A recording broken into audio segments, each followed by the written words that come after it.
भैया एक प्लेट देना। चाचा ये मैच छोड़ दो, इंडिया हारेगा, हमने कह दिया ना। हमारा बॉलिंग अटैक और एक घटिया बैटिंग, सबका फॉर्म आने में और पिच कंडीशन। कभी कभार लाइफ में हार मान लेनी पड़ती है, पर जीतना है तो खेलो प्ले स्पॉट पर। बनो खेल का नया बादशाह। गुड इवनिंग, मैं हूं विक्रांत गुप्ता। तो आज हरभजन सिंह हमारे साथ हैं और कई सारे ऐसे सवाल हैं जो आप जवाब मांग रहे हैं और जवाब मैं भी आज उनसे लूंगा, क्योंकि आप जानते हैं कि वनडे और T20 सीरीज खत्म हो चुकी है। भारत ने T20 जीते, वनडे हारे, लेकिन अब है सबसे बड़ा मुकाबला, ये 4 टेस्ट मैच की गावस्कर बॉर्डर ट्रॉफी। और 11 तारीख 2 चीजों का इम्तिहान है। सबसे पहले ये कि रोहित शर्मा का फिटनेस टेस्ट है।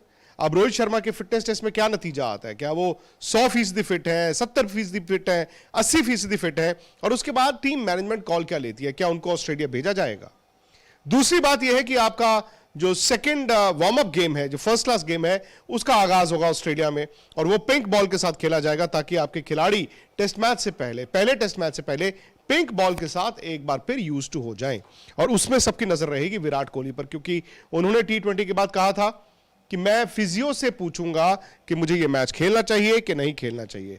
पहला सवाल और बड़ा सवाल भज्जू यही है, रोहित शर्मा की फिटनेस। अब जो हो गया वो हो गया, हम यहां तक पहुंच गए जहां पर यह साफ है कि वो पहले 2 टेस्ट मैच में अवेलेबल ही नहीं है।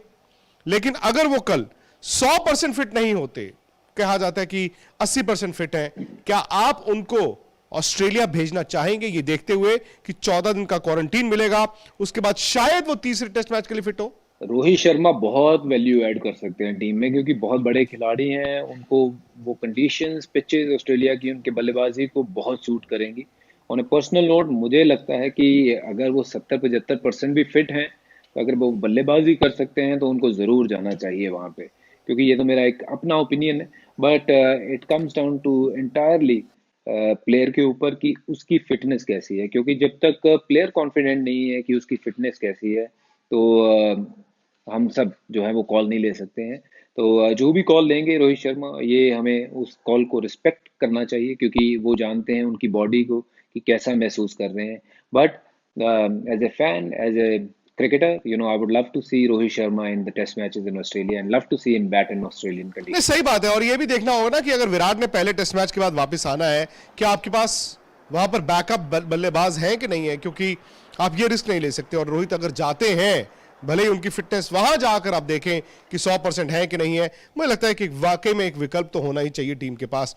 दूसरा बड़ा सवाल, क्या विराट कोहली इस मैच में आपको खेलते दिखेंगे, क्योंकि एक टेस्ट मैच उन्होंने खेलना है, ये 3 दिन का मैच है, और आपको ये कहना होगा कि उनके पास आखिरी मौका है इस टेस्ट मैच में 100 बनाने का। ऐसा हुआ नहीं है 2009 के बाद कि किसी एक साल में उन्होंने 100 ना बनाया। देखिए, अगर हम बात करें कि विराट कोहली का इस साल 100 नहीं बना है, तो ये गलत होगा कहना, क्योंकि इस साल क्रिकेट भी नहीं हुई है। क्योंकि ऐसा हो नहीं सकता है कि अगर पूरा साल क्रिकेट हो और विराट कोहली का शतक ना लगा हो। तो मैं ज़रूर ये चाहूँगा कि विराट कोहली भारत आने से पहले टेस्ट मैच में एक शतक ज़रूर लगा के आए, ताकि ये भी चीज़ जो है, जो बातें हो रही हैं कि इस साल शतक नहीं बना, इस साल शतक नहीं बना क्योंकि इस साल क्रिकेट ही सिर्फ 2 या 3 महीने की हुई है कुल मिला करके।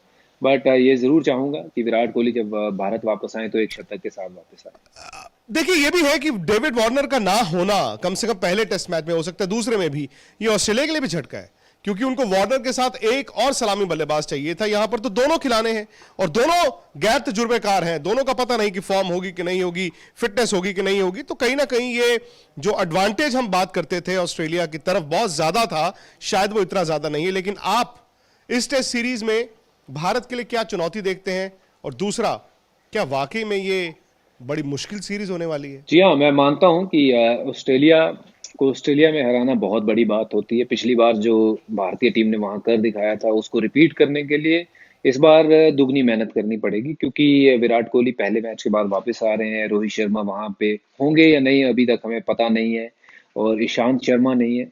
चेतेश्वर पुजारा एक ऐसे बल्लेबाज हैं जो टीम की रीढ़ की हड्डी हैं, तो उनको बहुत सारे रन बनाने पड़ेंगे। उनके इर्द गिर्द जितने भी बल्लेबाज खेलते हैं, उनको रन बनाने पड़ेंगे। अगर रन बनाएंगे तो हमारे पास वो क्वालिटी बॉलिंग लाइनअप है, बुमराह है, शमी है, उमेश यादव है, जो कि वो विकेट चटका सकते हैं। तो इम्पोर्टेंट होगा कि हम वहाँ पे बल्लेबाजी कैसे करते हैं ऑस्ट्रेलिया में। और ये एक अपॉर्चुनिटी है भारतीय टीम के लिए। विराट कोहली के सिवा, रोहित शर्मा के सिवा अगर वो वहां पे जाके टेस्ट सीरीज जीतते हैं तो ये दिखाता है कि इंडियन क्रिकेट टीम की डेप्थ कितनी दूर तक है। तो I wish team India all the very best getting into the test series, and I hope they'll repeat the same performance what they did in the last। अच्छा बजू, ठीक है, ये टेस्ट मैचेस की बात है, मैं आपको थोड़ा पीछे लेकर चलता हूं। जो हमने वनडे मैचेस देखे, जो T20 मैचेस देखे, भारत को मिला भी बहुत कुछ, इसमें दो राय नहीं है, लेकिन बड़ा सवाल यह है कि शिखर धवन, क्या वो आपकी T20 स्कीम ऑफ थिंग्स में रहते हैं? देखिए, मेरी अपनी सोच कहती है कि लेफ्ट हैंडर और राइट हैंडर जब इकट्ठे बैटिंग करते हैं तो उनको बॉलिंग करना मुश्किल होता है। एज ए बॉलर मैं कह रहा हूँ। और शिखर धवन एक क्वालिटी प्लेयर है। जब आईसीसी के अगर टूर्नामेंट की बात करें तो उनका रिकॉर्ड बहुत अच्छा है। तो मुझे लगता है कि बड़े टूर्नामेंट में आपके पास ऐसे खिलाड़ी होने चाहिए जो अपना हाथ ऊपर खड़ा करें और खुद रिस्पॉन्सिबिलिटी लें मैच जिताने की। क्योंकि शिखर धवन मुझे लगता है कि एक ऐसे बढ़िया खिलाड़ी हैं, तगड़े खिलाड़ी हैं, जो मुश्किल वाले समय में अपना हाथ खड़ा करते हैं और मैच जिता के दिखाते हैं। तो भारत को अभी वर्ल्ड कप तक जरूर शिखर धवन और रोहित शर्मा के साथ ही ओपन करनी चाहिए, क्योंकि अगर हम ज्यादा चॉप एंड चेंजेस करेंगे तो वो प्लेयर के कॉन्फिडेंस के लिए भी खराब होता है। और याद रहे कि शिखर धवन युवा खिलाड़ी नहीं है, सीनियर खिलाड़ी हैं, तो उनको उस कदर रिस्पेक्ट मिलनी चाहिए जो बाकी रिस्पेक्टेड खिलाड़ियों को मिलती है टीम में। तो वो इसीलिए है कि आप उनको निशाना ना बनाएं कि उनको बाहर कर देना चाहिए, क्योंकि आपके जो दूसरे ओपनर हैं शायद वो बेटर कर सकते हैं, क्योंकि वो भी एक एजम्पशन है, हम सोच रहे हैं कि वो कर दें। पर मुझे उम्मीद है कि शिखर धवन जो है वो बहुत बढ़िया प्लेयर है। मुझे लगता है कि वो उनमें अभी बहुत दमखम है। अगर वो ओपनिंग करेंगे रोहित शर्मा के साथ कंटिन्यूसली तो मुझे लगता है बहुत से रन बनाएंगे। बहुत से आप ये नहीं मानेंगे कि श्रेयस अय्यर और संजू सैमसन को जो मौके मिले भुना नहीं पाए? मौके तो मिले हैं, और श्रेयस अय्यर की भले हम देखें इंटरनेशनल फेलियर्स अभी हुए हैं, लेकिन आईपीएल में भी वो ऑफ कलर दिखे थे, और एक उनका छोटी गेंद की वो वीकनेस भी दिख रही है। दूसरी तरफ सैमसन को नंबर 4 बैटिंग कराई गई है। शायद उनके खेलने के तरीके को नहीं, आउट होने के तरीके को लेकर लोग कह रहे हैं कि ये मौकों को भुना नहीं पाए। श्रेयस अय्यर एक क्वालिटी प्लेयर है, हम सब जानते हैं। इस समय इस टूर पे हमने देखा है कि उनका कॉन्फिडेंस लेवल जो है वो ऐसा नहीं था जैसे हमने आईपीएल में देखा है या उससे प्रीवियस गेम जब वो भारत के लिए खेले हैं तब था। पर मैं जानता हूं उनको अच्छे तरह से वो मेहनत करेंगे, दोबारा उठ के आएंगे और एक बार फिर अपनी काबिलियत को वो साबित करेंगे। और संजू सैमसन की अगर मैं बात करूं, वो भी एक ऐसे काबिल प्लेयर हैं, युवा खिलाड़ी हैं जिनको मौका मिला है।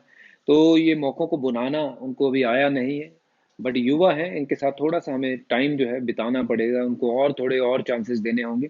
और हम सब जानते हैं कि जब वो बल्लेबाजी करते हैं तो वो एक जोन में खेलते हैं, बट उनको वही सीखना है कि उस जोन से बाहर आके भी जो है वो क्रिकेट खेली जाती है। विराट कोहली को देखिए, जब आपके सामने बल्लेबाजी करते हैं तो स्कोर बोर्ड कैसे चलाना है वो एक यंगस्टर को जितनी जल्दी सीख ले वो उतना अच्छा होता है। और थोड़ा सा हमें, जैसे मैंने कहा है, कि समय इनको देना चाहिए, संजू सैमसन को, श्रेयस अय्यर को, इनके साथ थोड़ी देर और हमें स्टिक करना चाहिए, क्योंकि ये बहुत बढ़िया युवा खिलाड़ी हैं। आगे आने वाले समय में ये भारत के लिए बहुत मैच जिताएंगे। नतीजा जरूर बराबर रहा, लेकिन भज्जू ये भी सच है कि जो आज इंटरनेशनल क्रिकेट में भारत ही के फील्डिंग और कैचिंग के जो स्टैंडर्ड्स थे, जो पैमाना था, उस पर ये टीम खरा नहीं उतरी है। मुझे तो अब तक नहीं समझ आ रहा है, शायद आपको बेहतर पता चले, आप तो इतना खेले हैं ऑस्ट्रेलिया में, कि इतने कैच छूटने, इतनी फंबल होने, इतने मिसफील्ड होने और फिर किसी की जवाबदेही ना होनी, क्या ये वाजिब है?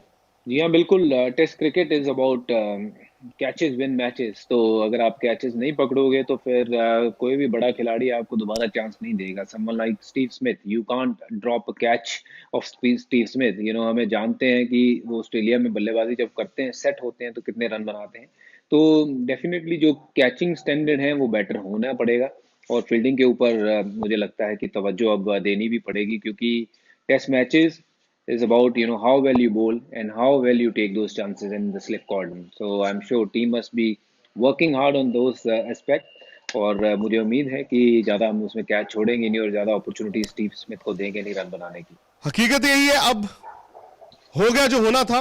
आपकी व्हाइट बॉल क्रिकेट खत्म हो चुकी है, अब लाल बॉल के साथ 4 टेस्ट मैच खेले जाने हैं। लेकिन 11 दिसंबर शुक्रवार 2 चीजों पर नजर रहेगी, रोहित शर्मा का फिटनेस टेस्ट और क्या विराट वहां पर मैच खेलते हैं और क्या करते हैं भारत के बल्लेबाज, क्योंकि पहले मैच में रहाणे ने 100 बनाया था, एक पारी में रिद्धिमान साहा की हाफ सेंचुरी थी, एक में पुजारा की हाफ सेंचुरी थी, लेकिन भारत चाहेगा कि जो पहेली 11 को लेकर है वो इस मैच में सुलझे।